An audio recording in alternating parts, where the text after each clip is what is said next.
نحمده ونصلي على رسوله الكريم أما بعد فأعوذ بالله من الشيطان الرجيم بسم الله الرحمن الرحيم ولا تموتن إلا وأنتم مسلمون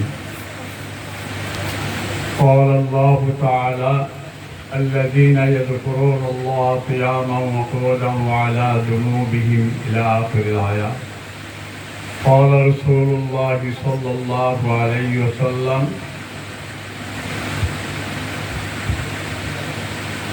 أكثروا ذكر الله حتى يقولوا مجنون قال الله تعالى يا أيها الذين آمنوا صلوا عليه وسلموا تسليما জবান খুলে মুহাব্বতের সাথে দরুদ শরীফ আল্লাহুম্মা সাল্লি আলা মুহাম্মাদিন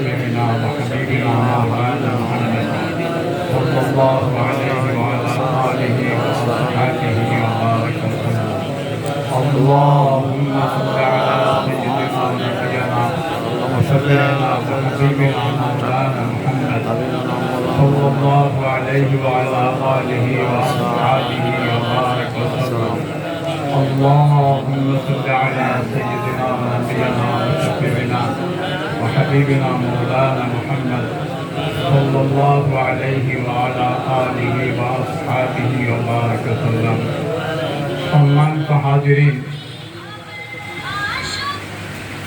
আসমানের নিচে জমিনের উপরে সব থেকে দামি মজলিস এইটা। জোরেখান আলহামদুলিল্লাহ। আলহামদুলিল্লাহ। আসমানের নিচে জমিনের উপরে সব থেকে উত্তম আফদাল শ্রেষ্ঠ মজলিস এটা। সুবহানাল্লাহ। এই মজলিস থেকে কোন কোন ব্যক্তি চির নিষ্পাপ হয়ে বাড়িতে ফিরে যাবে। সুবহানাল্লাহ। হিদায়াতের মুহতাজ হয়ে বসলে আল্লাহ পাক তার গলায় হিদায়াতের মালা পরাই দেবেন। সুবহানাল্লাহ। আলহামদুলিল্লাহ। ভূমিকা ছাড়াই আলোচনা করতে হবে। একটা জায়গা যাওয়ার পরে কোনো দল নাই। তুমি সাফি, তুমি মালিকি, তুমি হানাফি, তুমি লামুজাফি, তুমি আহলে হাদিস, এই কোনো প্রশ্ন নাই। তুমি মুসলমান হয়ে কবর আসলো কিনা?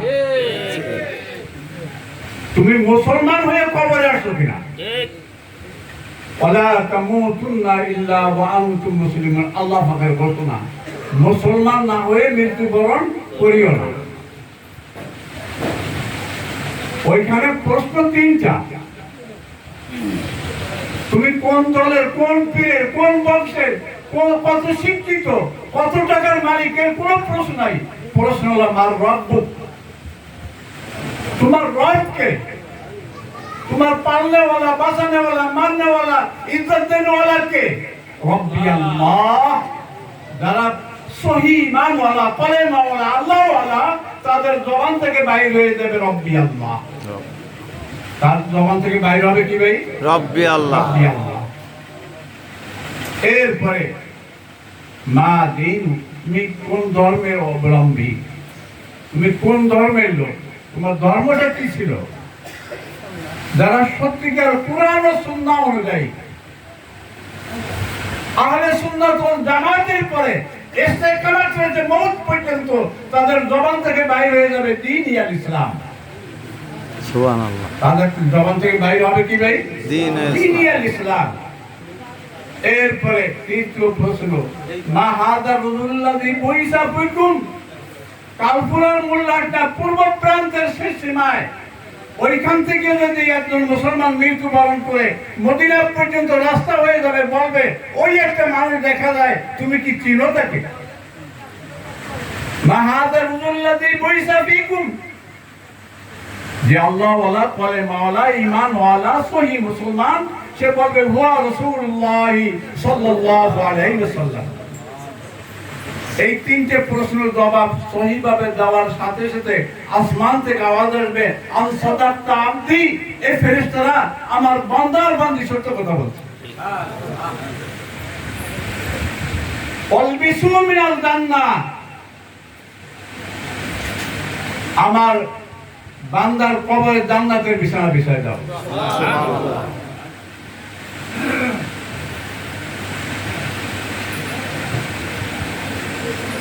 আফতাহু লাহু বাবান ইলাল জান্নাহ, এবং ওই ব্যক্তির কবরের সাথে জান্নাতের দরজা খুলে দেওয়া হবে।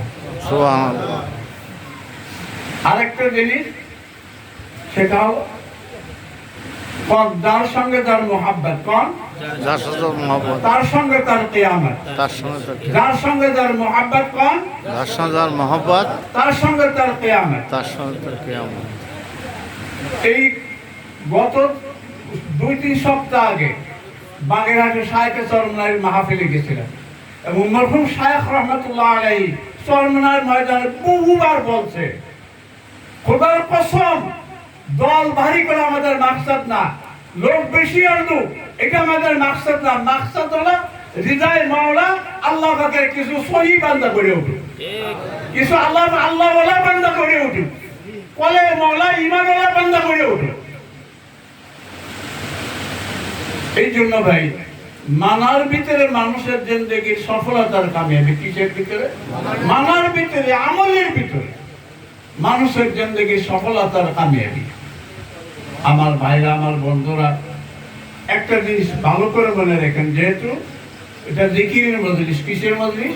জিকিরের। ওয়াজের মজলিস না। ওয়াজের যারা সিটি পাইছেন দেখছেন, খাস খাস কিছু আলোচনা সাবজেক্ট ওয়ারি। তো মূল বিষয়টা লক্ষ্য করেন, পাত্রে যা থাকে কাজ করলি তাই পড়ে, ভান্ডে যা থাকে কাজ করলি তাই পড়ে। গিলাসে মধু থাকলে কাজ করলে কি পড়বে? মধু। দুধ থাকলে কাজ করলে, মধু। পানি থাকলে কাজ করলে পানি। যদি কিছু না থাকে, একেবারে উবুর যদি করি, কিছুই পড়বে না।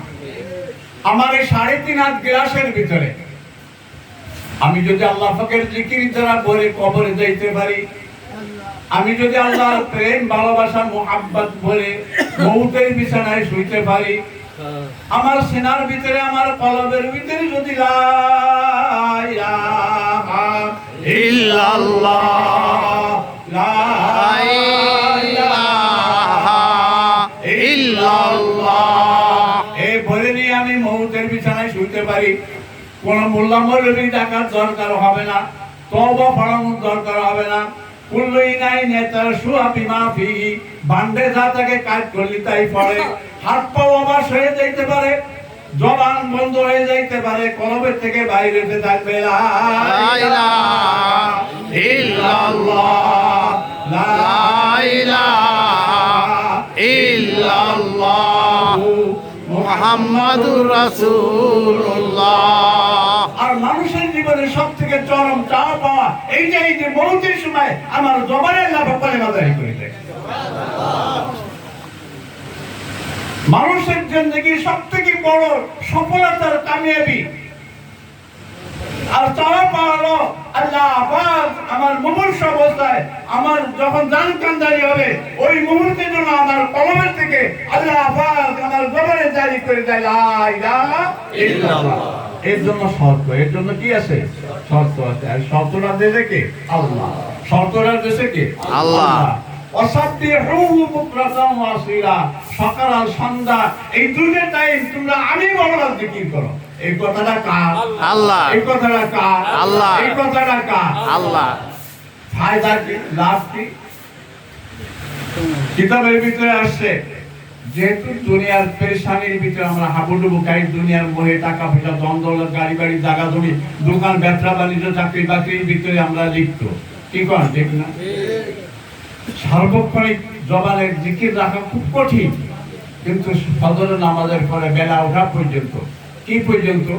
বেলা ওঠা পর্যন্ত যদি আমি আল্লাহ পাকের জিকির দ্বারা কাটায় দিতে পারি, সন্ধ্যার পরে আবার মাগরিবের নামাজের পরে অথবা ইশার পরে আবার 10-20 মিনিট আমি যদি আল্লাহ পাকের জিকির করতে পারি, মনে রাখেন 24 ঘন্টার জিন্দেগি আপনার আমলনামায় ফেরেশতাদের জিকির সব লিখতে থাকবে। সুবহানাল্লাহ।